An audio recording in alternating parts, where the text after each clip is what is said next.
రాకాలోకంకి స్వాగతం. ఈ కంటెంట్ మీకు నచ్చినట్టయితే లైక్ చేయండి, మీ బంధుమిత్రులకు షేర్ చేయండి. ఇప్పటి వరకు సబ్స్క్రైబ్ చేసుకోకపోతే సబ్స్క్రైబ్ బటన్ని నొక్కడం ద్వారా సబ్స్క్రైబ్ చేసుకోండి. అదేవిధంగా స్క్రీన్ మీద కనిపించే బెల్ ఐకాన్ని నొక్కినట్టయితే మీకు రాకాలోకంలో కొత్త వీడియో పెట్టగానే నోటిఫికేషన్ ద్వారా తెలియజేయటం జరుగుతుంది. మిత్రులారా, ఇది ఎన్నికల సీజన్. రాజకీయం చాలా వేడిగా ఉంది. రాజకీయ థర్మామీటర్ను బద్దలు కొట్టుకుని పొలిటికల్ హీట్ బయటకు వెళ్తోంది. దేశమంతా కూడా ఎన్నికల గురించి మాట్లాడుతోంది. ఈ సమయంలో రాకాలోకం ఎన్నికలతో సంబంధం లేనటువంటి ఒక విషయం మాట్లాడబోతోంది. అది కూడా మన దేశం కన్నా, మన దేశం నుంచి, మన సముద్ర తీరం కొచ్చి నుంచి దాదాపు కొన్ని వేల కిలోమీటర్ల దూరంలో అరేబియా మహాసముద్రంలో ఉన్నటువంటి కొన్ని ద్వీపాల గురించి మాట్లాడబోతోంది. ఆ ద్వీపాల పేరు మాల్దీవ్స్. మాల్దీవ్స్ మే 10వ తారీఖు ఒక డెడ్ లైన్గా విధించింది. మే 10వ తారీఖు లోపల మాల్దీవ్స్లో ఉన్నటువంటి భారతీయ ఆర్మీ జవాన్లు ఎవరైతే ఉన్నారో, మాల్దీవ్స్లో ఉన్నటువంటి రకరకాల ప్రాజెక్ట్స్ని నిర్వహించేందుకు ఒక 54 మన జవాన్లు అక్కడ పనిచేస్తున్నారు. వాళ్ళందరూ కూడాను మే 10వ తారీఖు లోపల భారతదేశం చేరుకోవాలి, మాల్దీవ్స్ వదిలేసి వచ్చేయాలి. ఇది మాల్దీవ్స్ విధించినటువంటి డెడ్ లైన్. అయితే మే 9వ తారీఖున డెడ్ లైన్ మారలేదు, కానీ దానికన్నా ఒక రోజు ముందే మాల్దీవ్స్ యొక్క విదేశ వ్యవహారాల మంత్రి భారతదేశానికి పరుగున వచ్చాడు. భారతదేశంలో ఉన్నటువంటి తన విదేశ వ్యవహారాల మంత్రి అయినటువంటి జయశంకర్తో చర్చలు జరిపాడు. తర్వాత ఇక్కడ ఉన్నటువంటి అధికారులతో చర్చలు జరుపుతున్నారు.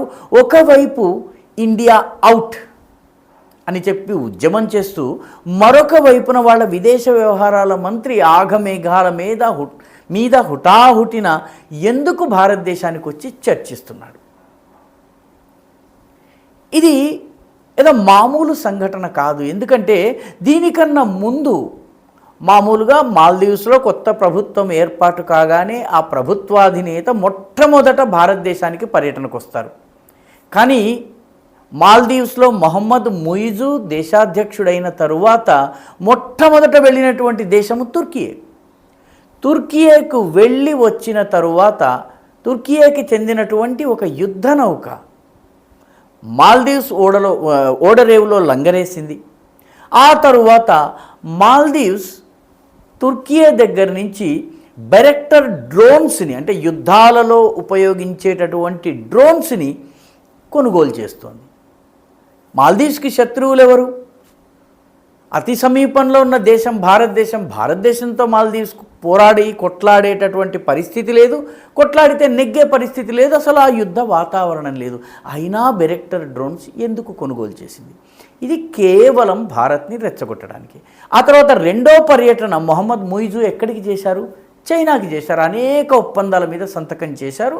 భారతదేశానికి మొహమ్మద్ ముయిజు ఇంత మటుకు రాలేదు.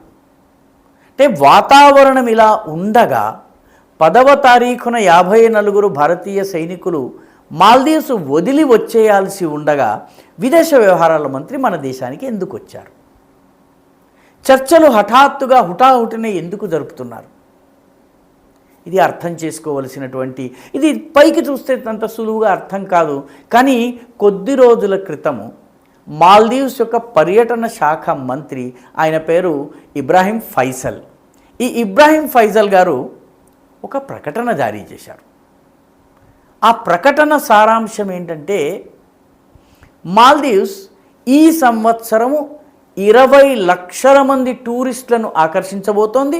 మాల్దీవ్స్ యొక్క ఆర్థిక వ్యవస్థ మొత్తం టూరిజం మీద ఆధారపడింది కాబట్టి మేము టూరిస్టుల సంఖ్యను పెంచుకోదలుచుకున్నాం.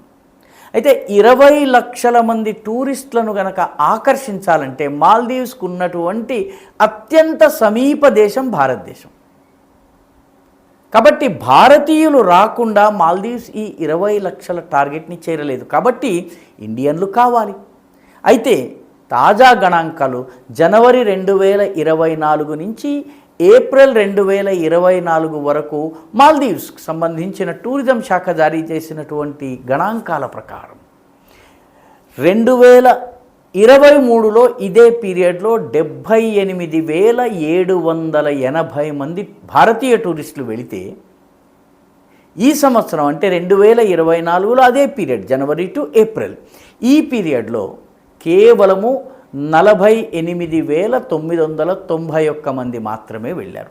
వీళ్ళందరూ కూడాను 6 నెలల ముందు 8 నెలల ముందు తమ యొక్క టూర్ని కన్ఫర్మ్ చేసుకుని టికెట్లు కొనుగోలు చేసి హోటళ్ళు బుక్ చేసుకున్నటువంటి వాళ్ళు.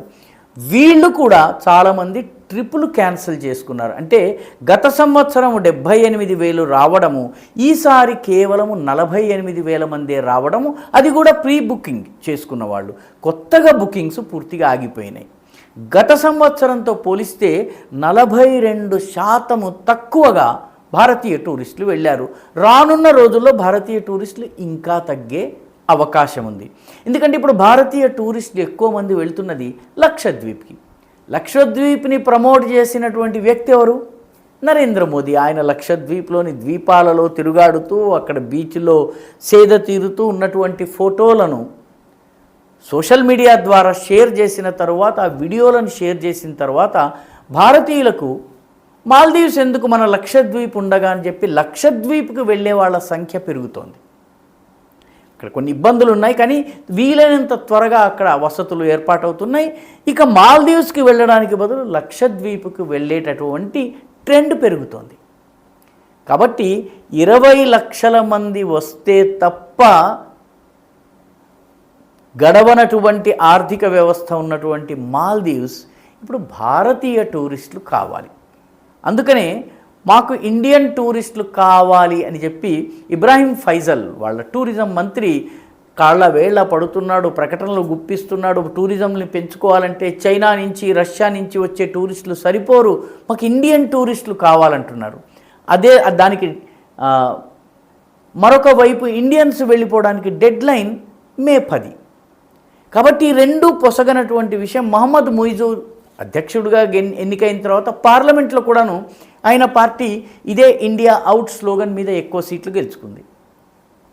ఇప్పుడు రాజకీయంగా ఇండియా అవుట్ చేయాలా, ఇండియాని ఇన్ అని చెప్పి పిలిచి వెల్కమ్ అని పిలిచి టూరిజంని పెంచుకోవాలా, ఈ విషయంలో మాల్దీవ్స్ ఎటు నిర్ధారించుకోలేకపోతుంది. తక్షణము దాని ఆర్థిక వ్యవస్థ కుప్పకూలే పరిస్థితి ఉంది. కాబట్టి వాళ్ళ విదేశ వ్యవహారాల మంత్రి భారతదేశానికి వచ్చారు. మన విదేశ వ్యవహారాల మంత్రితో చర్చిస్తున్నారు.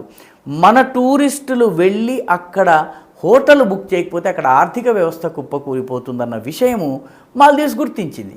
కాబట్టి ఒకవైపు ఇండియా అవుట్ నినాదం ఇస్తూనే మరొక వైపు మనతో బుజ్జగించే ధోరణి, మనతో చర్చలు జరిపే ధోరణి, మన టూరిస్టులను ఆకర్షించేందుకు ఏం చెయ్యాలి అన్నటువంటిది ఆపసోపాలు పడుతూ హడావిడి పడుతూ చేసేటటువంటి పరిస్థితి వచ్చింది. అందుకే ఇండియాలో ఎన్నికలు జరుగుతుంది, ఏ ప్రభుత్వం వస్తుంది, వీటితో సంబంధం లేకుండా మాల్దీవ్స్ విదేశ వ్యవహారాల మంత్రి ఇండియాకి పరుగున వచ్చారు. ఈ వీడియో మీకు నచ్చినట్టయితే లైక్ చేయండి, షేర్ చేయండి, ఈ ఛానల్కు సబ్స్క్రైబ్ చేయండి. మీ అభిప్రాయాన్ని కమెంట్ల రూపంలో తప్పనిసరిగా పంపించండి.